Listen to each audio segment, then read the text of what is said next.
Continuing with chapter 11, The Weasel Comes a-Callin'. There's a whole nother world in Mr. Brewster's basement. Must be 20 people hiding down there, and 2 babies wrapped in blankets, 2 or 3 families, all on the run, looking to find a new life. On the run all the way from Maryland, with slave catchers dodging their trail. The fugitives look thin and hungry and scared. They jump at every sound from above, the squeak of the floor when Mrs. Bean walks across the kitchen, a window rattling in the wind, the sad cooing of the mourning dove up in the eaves. Every noise makes them nervous and fearful. Mr. Brewster says that fear is something slaves carry with them. They won't get rid of it until they're safe across the border in Canada, with nobody to snatch them back. Some of these folks have escaped more than once, only to be seized by slave catchers and taken back. Makes it worse for this particular group because their brave conductor, Samuel Reed, vanished into thin air. They figure if it can happen to him, it can happen to them. If Stink and Smelt have their way, it will. All I do is offer shelter for a night or two, Mr. Brewster explains. The real work, the dangerous work, is done by men like Mr. Reed. The basement is fixed up real nice with rugs on the floor and rows of sturdy bunks and plenty of food and special baffles to keep the lantern light from shining out to the basement windows. It's way better than a barn where me and Harold live.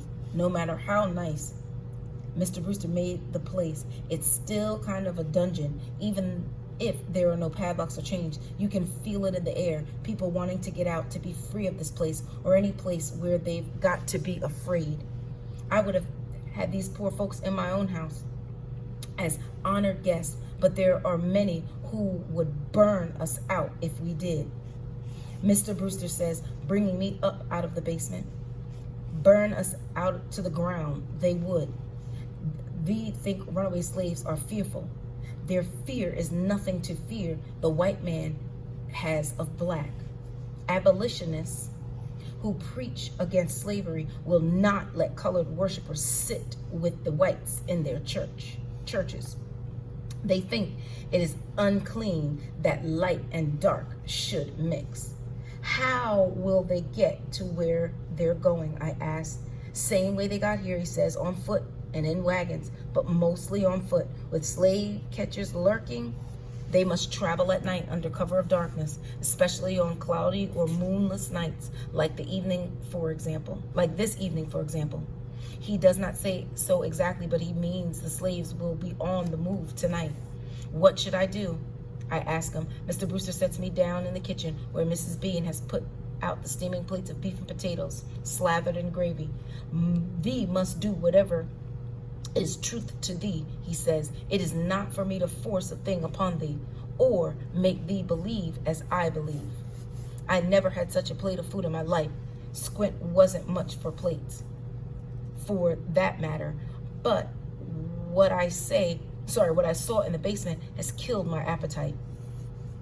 Men and women and children and babies all running from those who would chain them up and buy and sell them like cattle.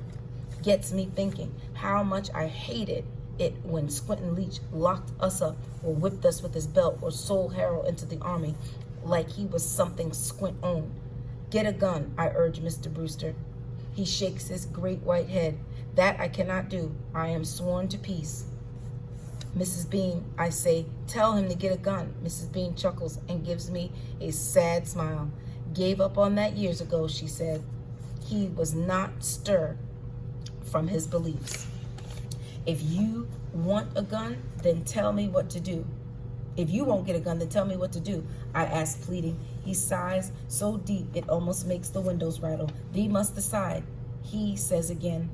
But I will say this much. It all boils down to this. A person has only 2 options in life, to do something or to do nothing. What's that supposed to mean? It means that if thee do nothing, thee may stay in this house.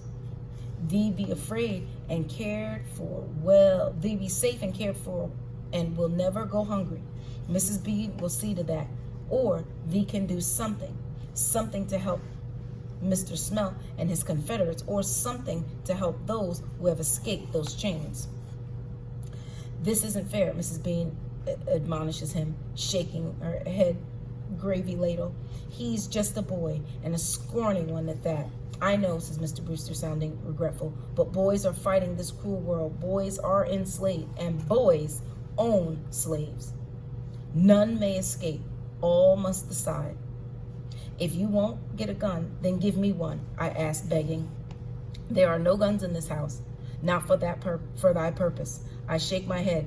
Comes to me that Jebediah Brewster is crazy, and that's like God himself being crazy as plagues and pestilence, as crazy as tree that fell on my father, and my dear mother dying so young, and Squint being so mean. I can't stand another minute of this, with all the questions in my head, trying to decide. Things are better left to God and Mr. Brewster.